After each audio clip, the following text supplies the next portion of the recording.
plan during AEP? I think you should. And during this class, I'm going to tell you why.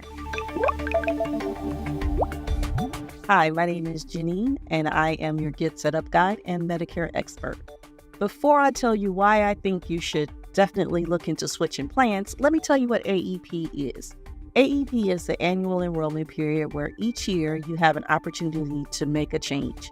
You can change your Medicare Advantage plan to another Medicare Advantage plan. You can change it to a prescription drug plan. You can go back to original Medicare and add a prescription drug plan. You can go from Medicare Advantage plan to another Medicare Advantage plan, prescription drug plan to another prescription drug plan. You have all of the different options available to you during the Annual Enrollment Period, which is October the 15th through December the 7th of each year.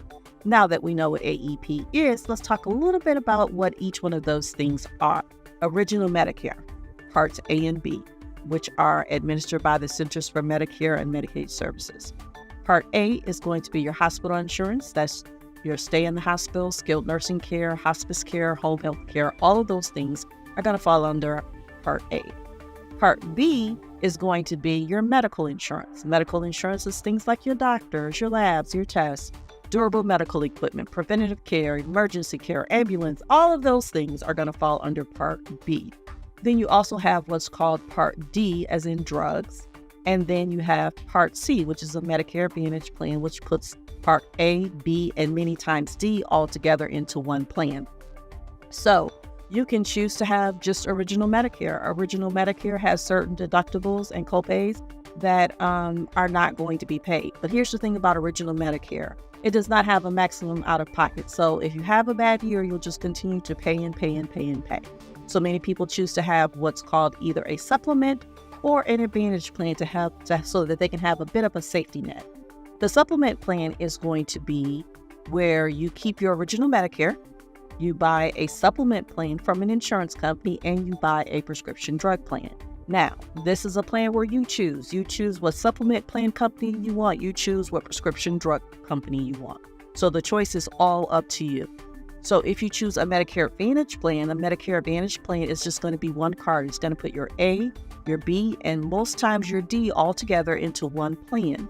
Now, that plan is going to have certain networks that you're going to have to go to. Make sure that your doctor's in the network, the hospital's in the network, the pharmacy that you use is in the network and is a preferred pharmacy. You're going to have to consider a lot of different things, but the Medicare Advantage plan also comes with extra benefits that may be something that you are interested in to help you with other healthcare costs.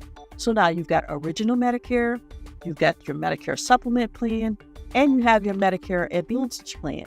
Now let's talk about some of the things that you want to make sure that you are considering if you are switching this AEP. Now, this AEP is going to be different than all of the other AEPs because of the Inflation Reduction Act, which starts in 2025. There's going to be some huge changes as a result of that, especially with your prescription drugs. Prescription drugs are going to be capped at $2,000. That's going to be the maximum out-of-pocket that you're going to have to pay for prescription drugs, which sounds phenomenal. Also, the coverage gap or the donut hole is going away.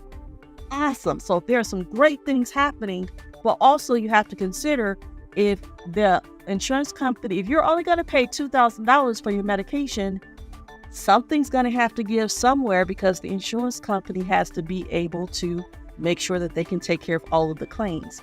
So you may want to make sure that although you've been in a plan for a long time, is your prescription still going to be on the same tier? So the lower the tier for your prescription drugs, the lower your cost is going to be. Is it going to be on a different tier? Is your insurance company still going to cover your prescription? Are there going to be any type of quantity limits or a prior authorization or all of these different things that are on the formulary to help insurance companies make sure that they are able to contain prescription drug costs? They're going to utilize these things, and you're going to want to make sure that you are going to be looking for the best plan for you, because more than likely the price of the plans are going to go up. And this is not only just for those standalone Part D plans, this is also for Medicare Advantage plans. Aside from prescription drugs, you also want to make sure that you're looking at the costs that are going to be associated with any plan that you do choose. Are the doctors that you want to see in the network? if you're looking at a Medicare Advantage plan. Medicare supplement plans don't have any type of network. So are the doctors in the network? Is it a preferred pharmacy, the pharmacy that you like, that you're going to pay a little bit less than you would if it's not a preferred pharmacy? Other things that you're going to want to consider. Does the plan have any other benefits in it if it's a Medicare Advantage plan? Does it have dental, vision, and hearing? Does it have over-the-counter benefits? Does it have a meal plan? Does it have transportation? There's so many other things that different plans utilize that might be important to you. So you're going to want to make sure that you are paying attention to see whether the plan that you are looking at has some of those extra benefits that you may also be looking for. So another thing that you're going to want to do is there are many companies out there. There are many different benefit structures. You're going to have to do some homework because there is a particular company that you like. They may or may not have the best plan that's for you based on your prescriptions, based on your doctors, based on your hospitals, based on the pharmacy that you use. These are all things that you're going to want to pay close attention to during this AEP. Well, you want to pay close attention to it during all the AEPs, but this one's going to be really important because of that $2,000 max now on your prescription drugs and the changes that may come as a result of that. So you might want to utilize some online tools to make sure that you are looking at the different companies. You might want to go on Medicare.gov or call 1-800-Medicare or go to your state health insurance program to get some help. Or you can talk to a trusted advisor that has more than one company that they help people with.